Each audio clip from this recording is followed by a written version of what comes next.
And welcome back to part 2 of What If Midoriya, or What If Deku, had a Zanpakuto, the Kyoka Suigestu edition. Now, at the end of the last video, I got the phrase right, Midoriya was just about to enter the exams for UA, but upon entering those exams, I did have to raise a very important question, and that is, could Kyoka Suigestu affect basically non-living individuals, but that have sensory apparatuses? The general consensus seems to be that yes, they can. There seems to be at least enough evidence through, the illusion showing up on camera versus to be fair, that's still people seeing what's on the screen, not the robot individual itself. But regardless.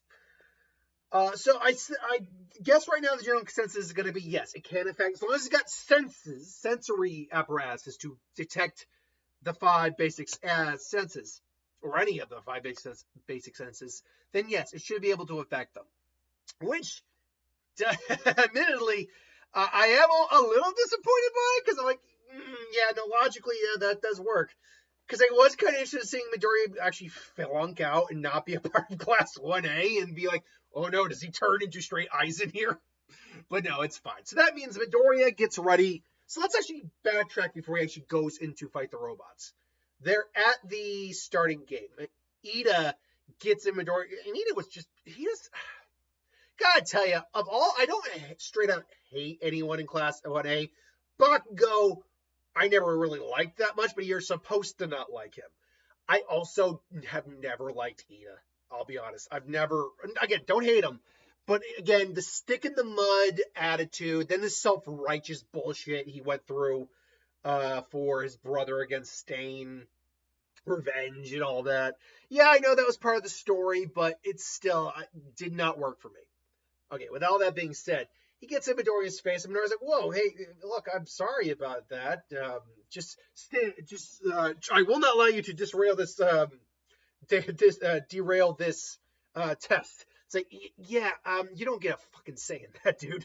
But, but anyway, it's like, it begins. Like, Midoriya, everyone rushes. Midoriya's like, crap, I gotta get moving. It's like, shatters, Kyoka Suigestu. And, he sees robots coming at him.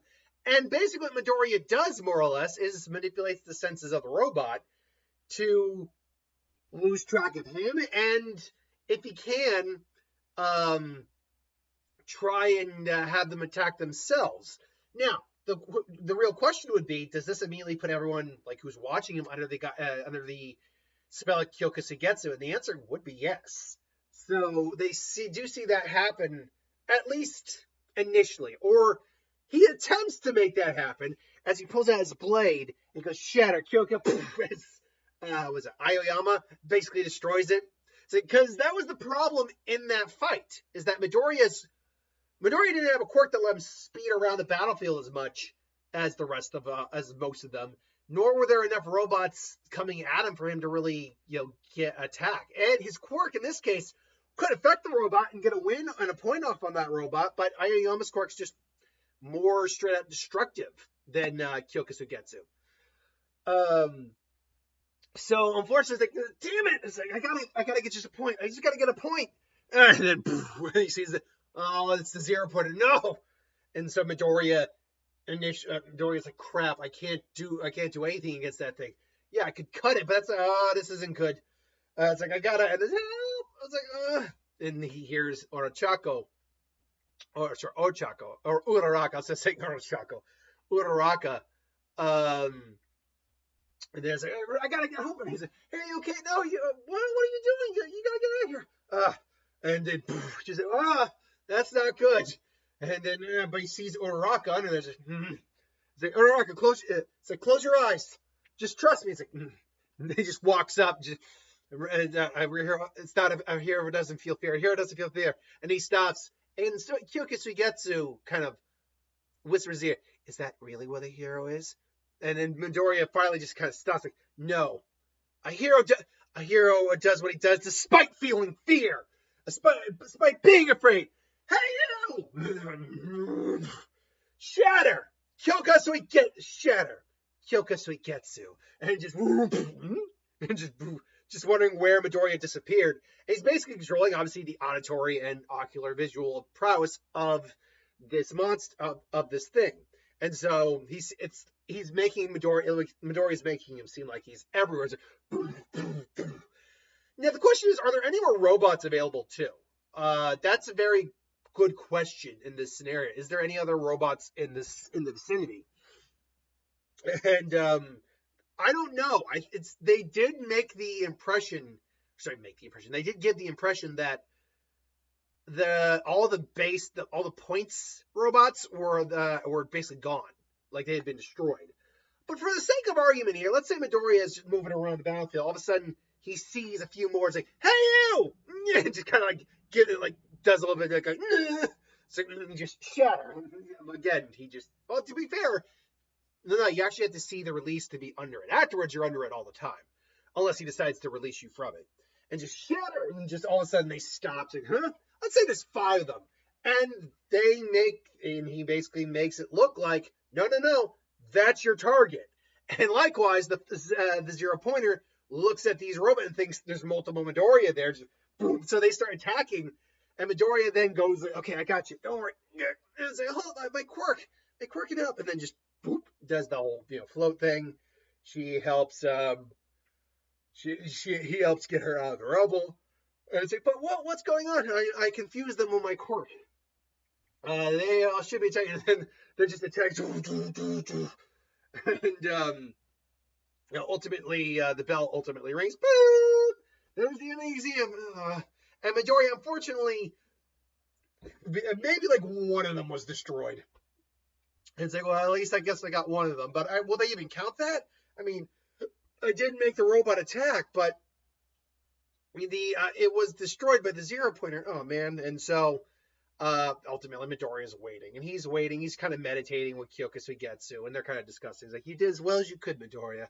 As powerful as I am, our ability is not really designed for direct combat, unfortunately. And in a test like that, it would be very difficult. I know. I just wish I could have done better. I just wish I could have done it. Hopefully I was able to do as well in the test. But we'll see." And then obviously, Midoriya, you have a male, and there's obviously All Might. Now, does All Might take into consideration Midoriya here? Because in my head, when I did that just speech, it's like a real hero doesn't go in because he's not afraid, or he's fearless. A real hero goes in because despite being afraid. And to me, that's an internal monologue. That's not him saying it out loud. Because he's talking to his sword. He's not talking to someone else. If you were talking to someone else, like Uraraka, like if Uraraka's like, "No, aren't you scared?" "No, I'm not. No." But it doesn't matter if I'm scared or not, because a real hero doesn't go in because he's afraid, because he's fearless. Real hero steps up and protects people despite being afraid. If he had done that, All Might would have taken more note of him. But here, All Might does still take at least note that he took on the 0-pointer despite the fact he was not really capable of doing that. But unfortunately, I don't know if All Might's going to think of him as a candidate for all here, if I'm going to be honest. Still, I do think we do know All Might did do videos for a lot of the kids, not just Midoriya. So, welcome. Now, Midoriya, I must say, your test results were average at best. But we weren't looking solely for that. We were looking for other things. Of course, not just points from attack, but rescue points as well. And so, welcome. And so you passed. Welcome to your Hero Academia. It's like, woo! And so Midoriya goes in. Now, he is obviously allowed to carry his sword with him. Now, does he have it in class with him all the time? No. But I do think that whenever he's, they're doing a training exercise, he's more than allowed to use it. He is actually allowed to keep it in his room because this is something that he's always had with him. But he doesn't have it in class with him all the time. He wouldn't have it, say, in the training. Which, by the way, segueing in, Naruto, Deku goes in and says, "All right, time to do this." And obviously he almost trips. Uraraka saves his ass. It's like, "You're the boy from us. Thank you for what you did." It's like, "Oh, that's fine. Girl, talk to me." And obviously Bakugo's like, "Loser. How the hell did you get and pass? you don't even have a quirk. Which that would actually be a very good point. I'm not sure if I brought it up or not. Whether or not Midoriya or Bakugo knows that Midoriya actually has these illusion capabilities, these sensory control capabilities.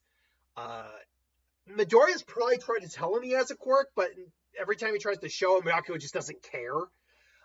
He probably has never tried to show him with a sword. That would be another weakness that Midoriya has here. If he's using Kyoka Suigestu in full capacity, because we've established this is kind of a quirk version of it, he's got access to the powers without his sword, but it's like cut in half. I think one of the weaknesses without the sword is you are not, like, you're not under an illusion regardless. So let me rephrase that. You don't stay under Kyoka Suigetsu's influence when Midoriya is just using it without his sword. That's the thing. Now, if you're under the influence even without the sword, could Midoriya's powers work when he doesn't have his sword? I would say that, again, half capacity. Like, yes, it could, but it's only a visual illusion is a bit more easy to kind of see through the effects, I suppose. But again, Class 1, all right. So anyway, Class 1A gets in there. Bakugo just doesn't really know how Midoriya got in there. And so they go into the training exercise, the physical training with the quirks. And this isn't good. Because even if I gave him Kyoka Suigetsu, there's no reason to think that Midoriya can pass any of these. And Midoriya admittedly thinks, well, I could use my quirk to cheat it out. But that's the thing. Shoto's quirk also, not Shoto. Which one was it? Not Shoto. The guy who can communicate with animals. I can't remember his name for the life of me, but him. His quirk has no bearing whatsoever on that physical assessment. So honestly, him and Midoriya are kind of equal. Yeah, we know like even Minetta's quirk can be beneficial in some, especially actually things like the long jump and all that. But otherwise, yeah, Midoriya is not in a good spot here. Now, he could fool the numbers with his quirk if he wanted to. But the problem is, again, he doesn't have full access to his full power. And so it'd be difficult for him to do that. Plus, Midoriya doesn't want to cheat. But at the same time, Aizawa's not going to get in Midoriya's face like he did originally here. Also, Midoriya's just not in the same physical... I mean, he's still probably in good shape, but he's not in the physical shape he was in when he did this test because he had trained for One For All. So the question is, does Aizawa fail him? Well, the answer would probably be no. Aizawa was probably never going to fail them to begin with. But again, he doesn't have the hate on that he... Not even hate on. The judgment, the judge boner, if you will, for Midoriya here, just because Midoriya doesn't have One For All. He's not going to just break his finger or break his arm or anything like that. Still, yeah, it's like, I'll do my best. My quirk, and he explains, my quirk isn't physical based. There's just nothing I can, it's not even, that, Aizawa admittedly says, yeah, that's good. I mean, that's fine. Truth be told, I wasn't going to fit. Truth be told, you all get the pass anyway. Not every quirk that a hero has can be used in this way. Like Aizawa, I will say this. If Aizawa was serious about failing whoever came in last, that's some freaking hypocritical shit right there. Because his quirk doesn't help him at all in any of this. So on what ground did he have to judge him for? And hindsight, when you actually think about that, that is one of the most hypocritical moves someone could have done if he was serious about it. Again, we don't know if he actually was going to be serious about it or not, if Midoriya had broken his arm or not. If Midoriya hadn't just surprised him by just breaking his finger. So I guess we can't say. My guess, though, is he wasn't actually serious about it. He was just putting him on edge. But if he had been, that's a load of bullshit on your part, buddy. Like, you think I'm sorry. Would you like to just show us what your scores from high school and now would be comparatively? Take out the fact you're a grown adult. Take that out of the equation. I don't know. Something about that now that I've realized that, I'm like, you fucking hypocrite. But in fact, I actually would have been liked. That actually would have been pretty funny if he tried, not if he tried to fail him, but if he says, but if he brought that up, and someone who knows him, like maybe Midoriya says, well, but what's that about? It's like that's maybe Midoriya actually gonna say, that's to be. I'm sorry, but I gotta speak my mind. That's a load of crap, Sensei. It's like what? It's like you judging my methods. Yeah, I am, because because not all of us have physical quirks or quirks that can help us in this. Yeah, there are plenty of heroes out there who have non-physical based quirks that can be heroes. Yeah, you saying you're gonna fail us just because we can't do this is not fair. in fact, if anything, you're a hypocrite. Your quirk doesn't do that, so why should we be judged by your standard when you yourself couldn't do this? I would have actually really liked to see that, because again, I really want to be clear here. I'm pretty sure he was bluffing. Aizawa was bluffing on that. But if he wasn't, and Midoriya just changed his mind is all, then he is a complete and utter asshole. And we all love Eraserhead, but let's not mince words. It's a completely hypocritical stance. You don't get to be a hero and then judge them for not doing what you couldn't do. Anywho, I digress. But I think one thing Midoriya does show off is how his powers kind of could work. With the ball, he basically just goes and just makes it disappear. And now, could the censor pick that up? That it disappeared, that it didn't disappear, it just went certain ways. He makes everyone think he does shatter Kyoka Suigestu. Or maybe, and that mean everything. Maybe he doesn't actually, maybe just says shatter, doesn't actually say Zanpakuto's name when he doesn't have the sword. And it just makes it look like it disappears. But remember, the censor isn't even a sentient being. See, that's the thing I find interesting with Kyoka Suigetsu, is that with something that's like AI or like a robot, that I can still understand the effects working. But something that is literally just a sensor that doesn't have you also have to visually see it too. You have to be able to see Kyoka Suigetsu activate. That is a weakness of it. If you do not see the activation, if you're blind or if you have your eyes closed, then you would not be under the illusion. And so I think the sensor would pick up it didn't go far.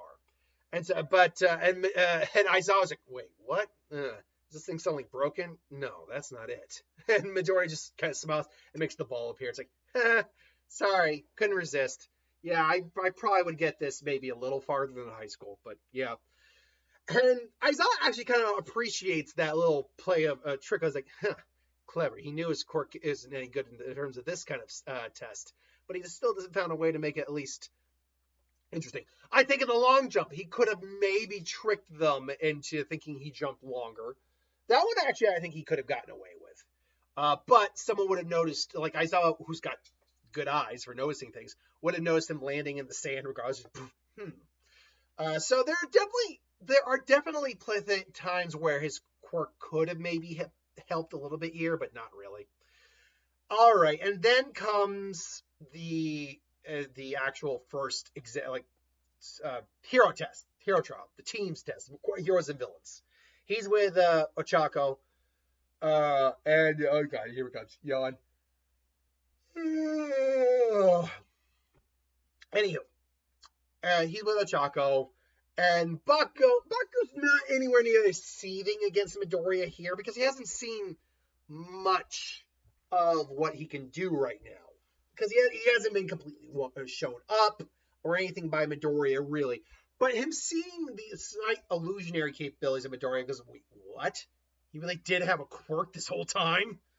And so Midoriya, and Ochako are trying to figure out what their strategy should be. Now, should note, does Midoriya's costume look the same? He envies our advisor. He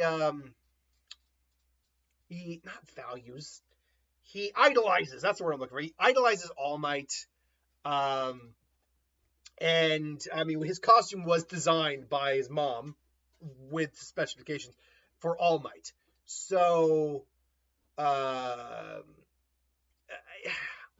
with Kyoka Suigetsu there too, I think Kyoka Suigetsu might give him some basic tips on maybe maybe not use. I mean, I know you love All Might, but I really want to emulate him. It's like, fine, but can we at least add a cape or something just to keep me, just to hide me and stuff?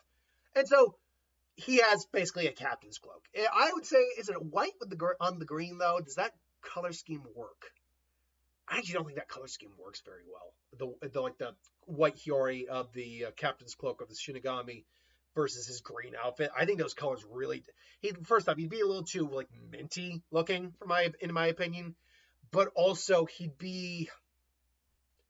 I think those colors just clash a little bit. But the color of there are some colors that go well with green. Blue goes well with green. Orange goes well with green. Red goes well with green. So, are there some versions of that cloak or Captain Hiyori that could color-wise go well with each other?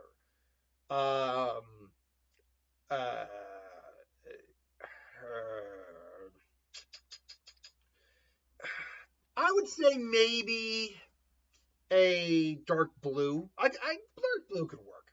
Anyway, I digress. So they're waiting, and Bakugo still isn't anywhere near as mad as Midori. Like anywhere just near vehemently just wanting to kill his ass as he was in the original. But he is still like Buck. He was hiding a quirk the whole time. He thinks he's so smart. I'm going. It's like, Bakugo, where are you going? We need to protect it. I'm going out to find them. It's like you just stay here and do what you need to do. And it's like, fine, I will be the villain. Blah. And so they're running around, and all of a sudden, Deku! Go,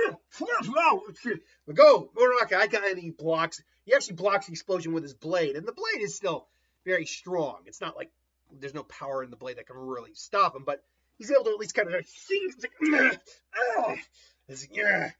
oh, it's Bakugo, I'm sorry. It's like, why you have a sword? You think you're some sort of samurai now, Deku? You think you're so clever hiding your core from me? This is where Deku, his actual growth thanks to Kyoka Suigestu, comes like, I tried to tell you so many times I had a quirk. That was a really cool quirk. You're the one who never wanted to listen. That's not my fault.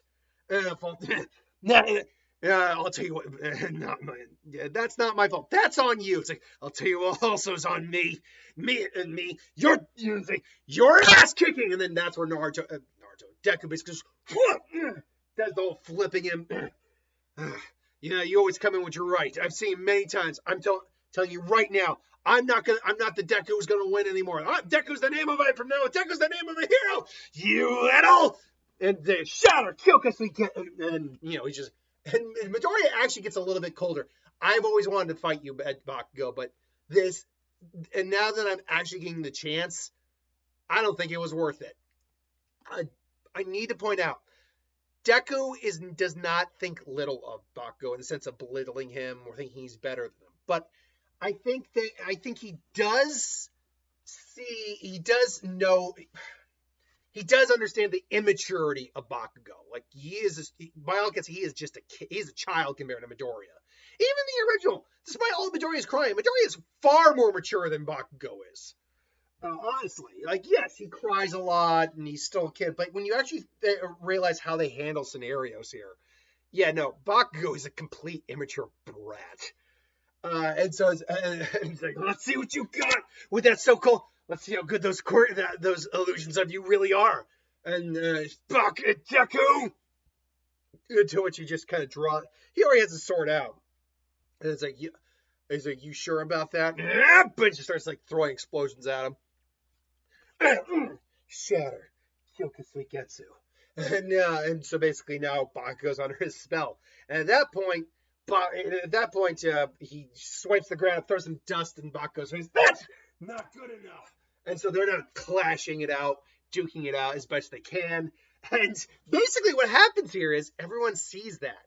Like, All Might's still in illusion, but everyone in Class 1A who's not participating in the fight has seen his Kyoka Suigestu illusion, which means they're now all under his effects if he wants them to be. And so now Bakugo's just fighting Midoriya, is just duking it out. You, right? He like tries to catch him with the tape. You're not gonna catch me that easily. And then finally, it's just goes, no, Bakugo, don't! You'll kill him! He'll be fine as long as he dodges! Poof. And Midoriya is there and has the fake look on him, or has the look of, nearly getting hit. Despite it all, I should... Now, keep in mind, All Might should be calling this a lot earlier. No, Bakugo, don't do that again. You might bring in the whole building. It's a stupid strategy whether you're a hero or a villain. It's like, fine. And he starts beating on Deku again. I need to stop it. All right, I'm starting the match right now. No, don't you dare. And that's when Deku chimes on. It's like, don't you dare stop this match. This is between me and him. It's like, that's right. Now say goodbye. And all of a sudden, just grabs Midoriya by the collar. Is about to blow him. I was like, goodbye, Bakugo. Just, and everyone's like, oh. And then that's when he just feels it. And he sees that Midoriya is there with the capture tape. It's like, I told you that I was right when I said, you the whole time. Yeah, you wanted me to use my quirk, Bakugo, so I did. The whole time? No, just after I did that swipe that you had to block. Oh, with my sword that you had to block. And so, but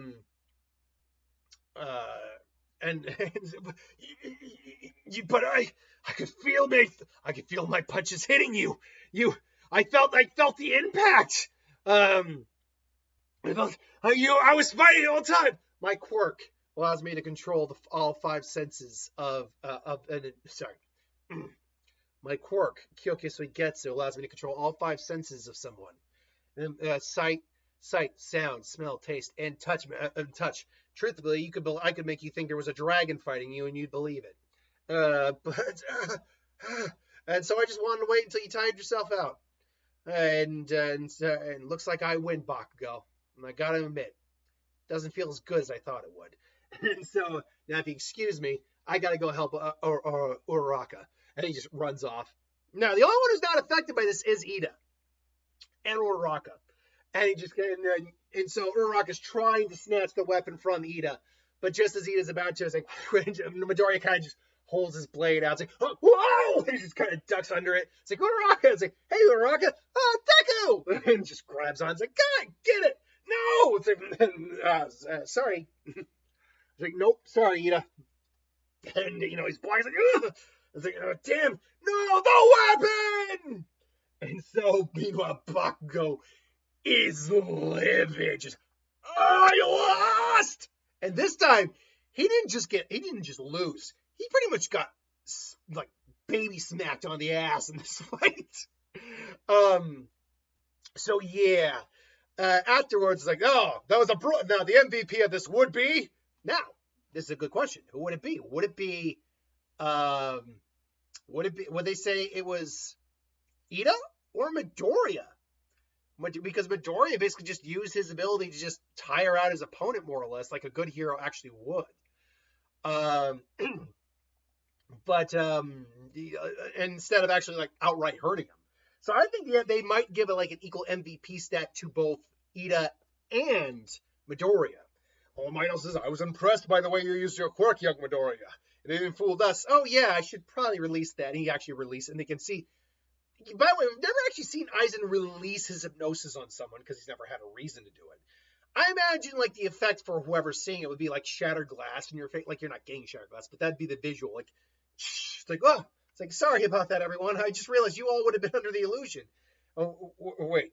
We weren't affected by it as well? Yeah, once anyone who sees it is going to be affected by it indefinitely. Like it honestly, from what I understand, the last person who had this quirk, which catches All Might's ears, like this quirk's been passed down. The last person I had who used a similar quirk as someone, and like the villains that could still be around, if they were still around today, would still be under the effects unless it was released. And they're like, whoa, that's strong. And Bakugo hears this, and he's just like, ugh! But he released it on Bakugo as well. So and again, now here's the thing. I don't see Deku going out to like comfort Bakugo in this version. Like I see their relationship a lot more tumultuous here. Like Deku still respects and cares about Bakugo, but he doesn't like him as much. Like, this is again, I think a lot of it comes from having a secondary source of wisdom in his Zanpakuto, who's been around a lot longer, saying, like, no, I know you think of him as your friend, but he clearly does not think of you as his. He belittles you, he treats you wrong, and you can't make excuses forever, Midoriya. And while he takes some of that to heart, he still cares about Bakugo, and I still think he values Bakugo. Does he see him as his friend? Like his best friend? No. As a friend that he used to have? Sure. As someone he wants to be his friend again? Yes. But he wants him also to wake up to the fact that he isn't the center of the world. And so I don't think he goes out to try to comfort Bakugo here. Although I could see him maybe meeting up with him as they're leaving school. Just kind of staring square nose, like, look, I'm not going to apologize for beating you, Bakugo. I'm sorry you had to go down like this. Like, just shut up. Not only have you been hiding an incredibly powerful quirk, but now I even realize I'm not even good against that icy hot bastard. So just enjoy your one while you got it, because the last time you're gonna get it. I swear. And he just walks off pouting, like he did. Man, what a little bit. Again, don't hate Bakugo, but man, there were moments I did. But again, that particular arc, he was not likable at all. So it was we relished when he got his ass handed to him. And him and Midoriya's graduation exam, our final exam against All Might. Man, was he a shithead in that one. Whoo! Anyway, but otherwise, I never truly hate him. I get why he is the way he is and why his arc is the way it is. So anyway, that would be the end of part 2. Thanks for watching. I hope you enjoyed. We'll get to part 3 where we get into the USJ incident and see how that goes down next time. Thanks for watching. I hope you enjoyed. I'll see you next time.